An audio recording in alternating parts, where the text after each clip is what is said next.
Hey everyone, and welcome back for another deep dive.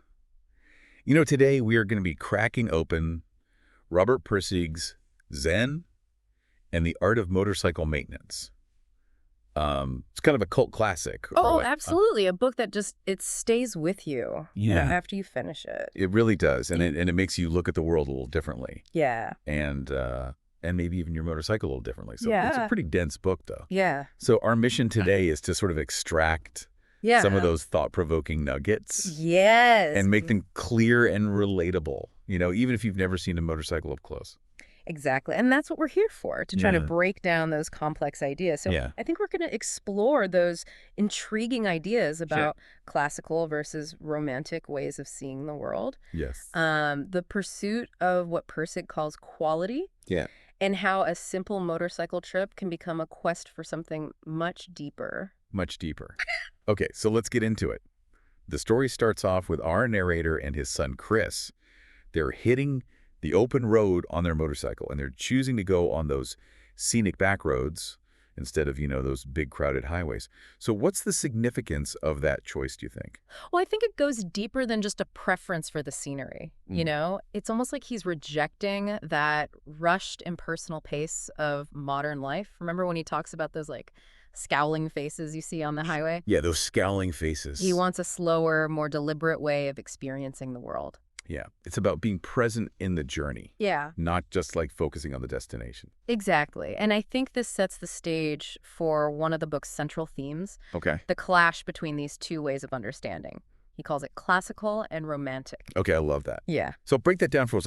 What do those terms even mean in this context? Yeah, so think of classical as focusing on the underlying structure, the logic, the blueprint of things. It's analytical, objective, it's all about how things work. And then romantic, on the other hand, is about the immediate experience, the feeling, the beauty of a sunset, the thrill of the open road. So classical is like nuts and bolts, and romantic is more like a feeling. Precisely. I love it. And this clash plays out in a really interesting way when the narrator meets John and Sylvia Sutherland, Oh, yes. another couple who joined them for part of the trip. Yeah, John and Sylvia, who kind of seem to represent that romantic perspective. They just want to ride, and they don't want to worry about the mechanics of the motorcycle. Right. They don't like getting their hands dirty, Yeah. and they actually hate doing maintenance. They hate it. Yeah, and that really highlights the narrator's classical approach. And there's that anecdote about the shim Yes. that I think really illustrates this. The shim. Yes. Yeah. Can you refresh my memory on what that was and how that's such a simple thing Yes. illustrates these big philosophical ideas? Yeah, well, the shim is just this little thin piece of metal that's used to fix a loose handlebar, right? Yeah. But it becomes this big symbol of their clashing worldviews. So the narrator sees the shim for what it is. Yes. A practical solution to a problem. He sees the function of it Yeah. and how it works, and then John just sees it as a piece of junk. Just this random thing. Right, and he's just focusing on the immediate appearance and not the function. It's like the narrator sees the why. Yes. And John sees the what. Yes, exactly. And I think Pirsig is saying that this difference in understanding goes beyond just, motorcycle repair. It reflects a deeper tension in our culture. Especially as we get more and more reliant on technology. Yes, exactly. And this is where it starts to get really interesting for me. Okay. Because, he makes this provocative statement about how the laws of nature are actually human inventions. That's such a good line. It's almost like they're ghosts. Like ghosts. It's kind of spooky when you think about it that way. It is spooky. And he's really challenging our assumptions about objective reality. He's arguing that even the way we perceive nature, the way we think we discover these laws, is actually shaped by all these past thinkers, from Isaac Newton Oh, all wow. the way back to, the Buddha. So we're not seeing the world as it really is. We're seeing it through all these ideas that we've inherited. Yes, and it can lead to this feeling of incoherence, Yeah. this feeling that life lacks meaning because, reason alone can't fully explain everything that we experience. And that might be why John and Sylvia are so averse to technology. They see it as this cold, impersonal thing It is. that's devoid of any kind of human connection. Exactly. And this fear of technology being dehumanizing is still so relevant today. Oh, absolutely. When you think about AI Yeah. or, social media replacing real human interaction. Totally. It's like we're still grappling with that tension between logic and feeling, the head, and the heart. I love that. Yeah, and it's in all aspects of our lives. And that tension is only heightened when the narrator's motorcycle breaks down. Oh, very Yeah. symbolic, So- like a breakdown of his thinking, Yes. breakdown of the journey. He's stranded in the middle of nowhere. Yes, literally and figuratively stranded. And it forces him to confront the limitations of pure reason. Yeah. And he has to start grappling with this idea of quality, which becomes like this central theme. Quality, yes.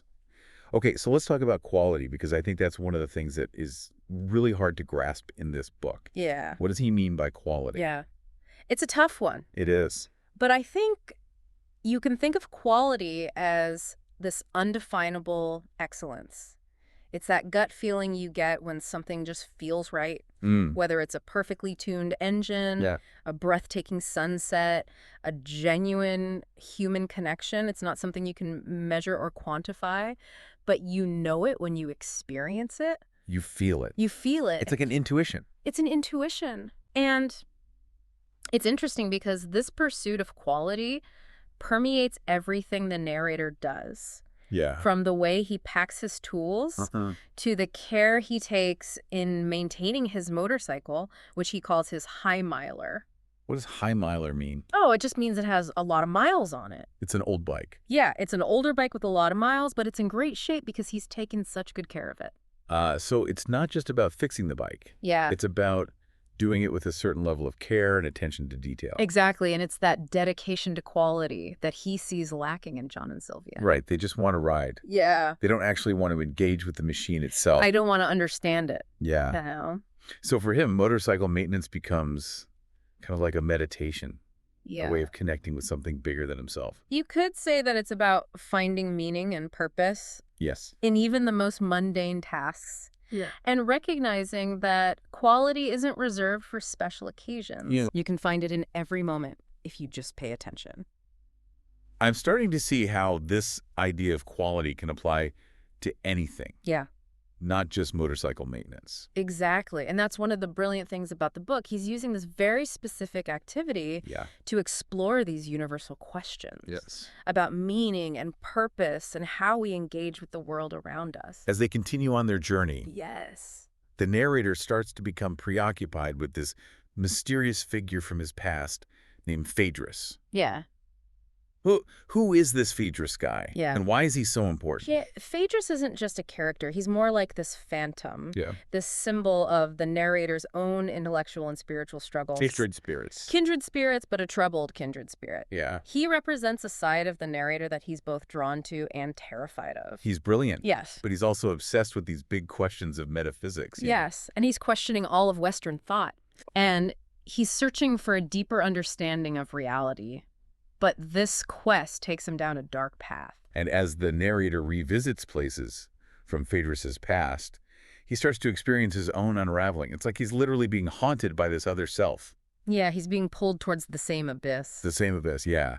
So how does he deal with this? Does he just keep riding and hope it goes away? He does something pretty interesting. Okay. He embarks on what he calls a Chautauqua. Okay. We're going to have to unpack that Chautauqua Yes. in more detail. But for now, Yes. let's take a break and we'll come back to that in part 2. Sounds good. Welcome back to our deep dive into Zen and the art of motorcycle maintenance. Before the break, we were talking about the narrator's mental Chautauqua, as he's like grappling with all these philosophical ideas. Yeah, I'm curious, like, what exactly does he lecture about during this, like, mental marathon? Yeah. It sounds pretty intense. It is intense. He covers a lot of ground. Everything from the nature of reality to the pitfalls of, like, rigid thinking. But one of the key figures that he discusses is this philosopher named Immanuel Kant. Have you heard of him? Yes, I have. Okay, so Kant argued that our perception of reality is actually shaped by these pre-existing mental structures. So we're not seeing the world objectively. Not exactly. Our minds are actually shaping how we experience reality. Okay, that makes sense. Yeah. So how does this connect to the narrator's journey and this whole theme of quality? Well, for the narrator, this idea that we have these pre-existing mental structures kind of challenges the notion that there's only one objective truth. Oh, I see. It suggests that there are multiple ways of seeing and understanding the world, and that's where quality comes in. So quality becomes like a way to navigate all these different perspectives. Exactly. Because remember, quality is that undefinable excellence. Right, that gut feeling. That gut feeling of what's right or good. Yeah. And the narrator argues that quality is actually what guides our selection of facts. So it's not just about accumulating facts. No, It's right. about, like, seeing the facts through this lens of quality. Yes, discerning what's truly valuable.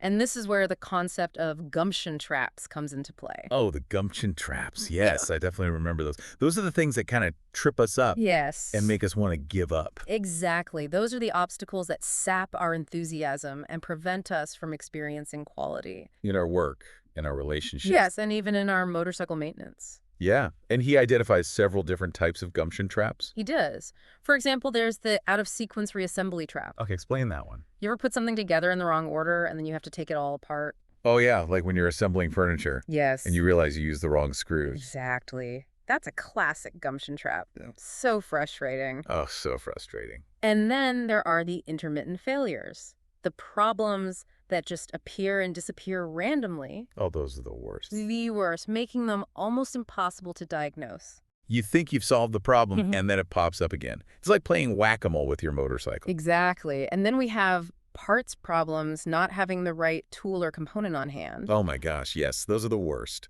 leading to delays and frustration. Countless hours spent looking for that one tiny screw. I know, it's enough to drive you crazy. It is. And then there are the truth traps.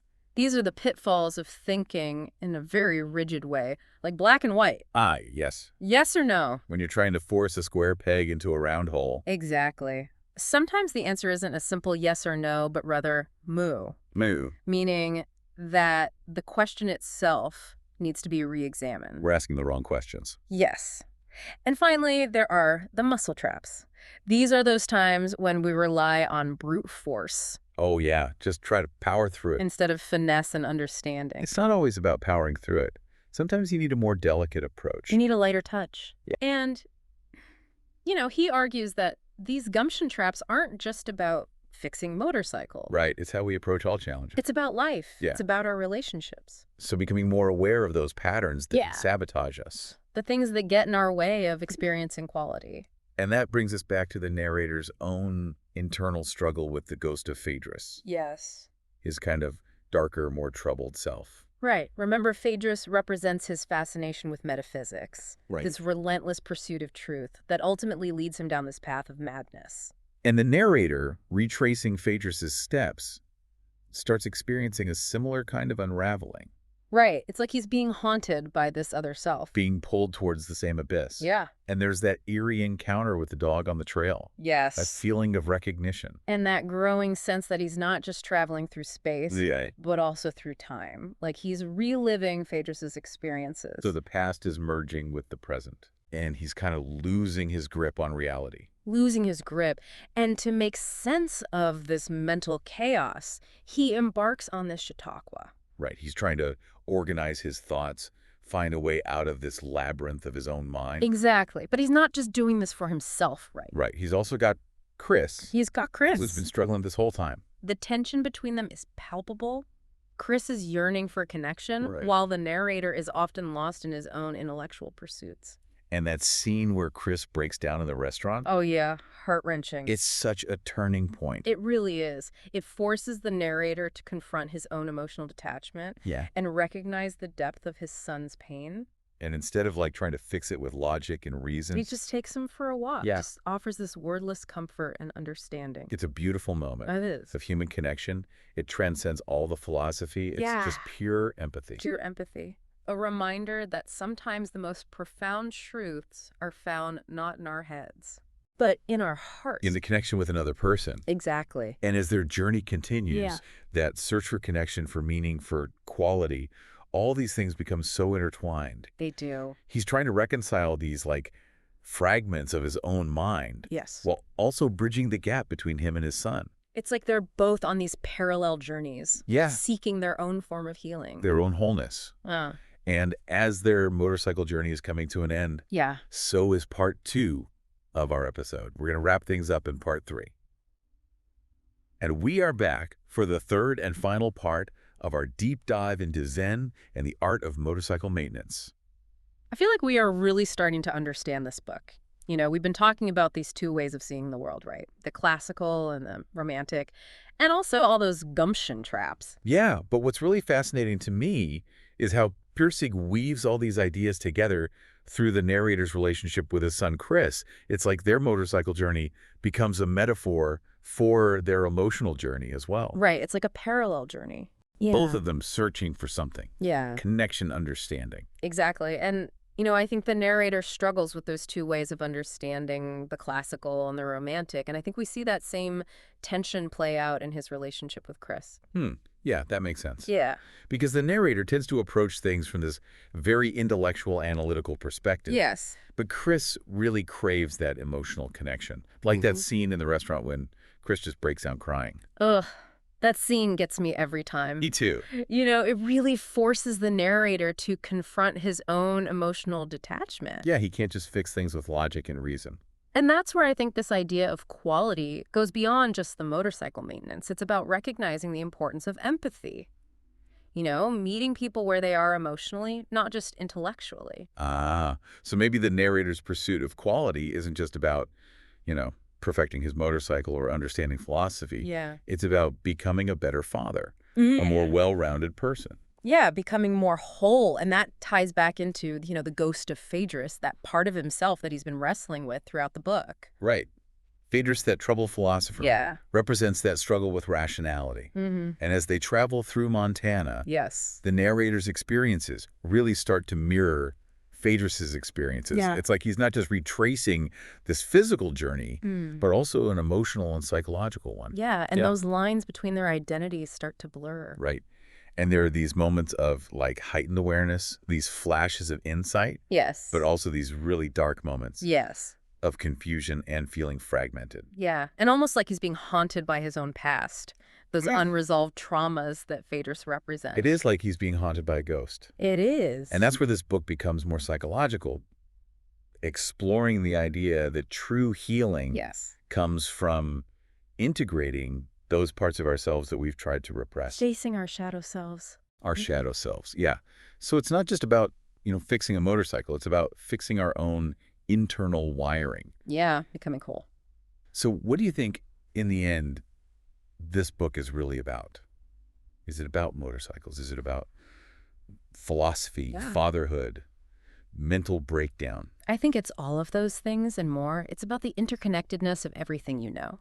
That quality, that force that connects us all can be found in the smallest details of our everyday lives, not just these grand philosophical ideas. It's about slowing down, paying attention, Being present. being present. Yeah.